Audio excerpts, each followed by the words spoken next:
أعوذ بالله من الشيطان الرجيم بسم الله الرحمن الرحيم قال إنما أشكو بثي وحزني إلى الله وأعلم من الله ما لا تعلمون۔ उसने कहा मैं अपनी परेशानी और अपने गम की फरियाद अल्लाह के सिवा किसी और से नहीं करता और अल्लाह से जैसा मैं वाकिफ़ हूँ तुम नहीं हो।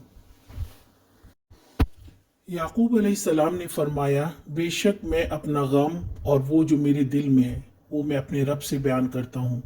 ये सब्र जमील की मिसाल है कि बंदा गमगीन है और लोगों से बयान करने के बजाय वो अल्लाह से शिकवा करे, अपना दुख उसके सामने रखे।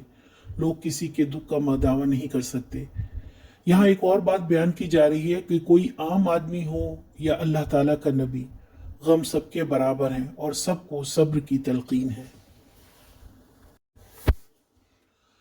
आज का सवाल, गम में इंसान किस से शिकवा करे।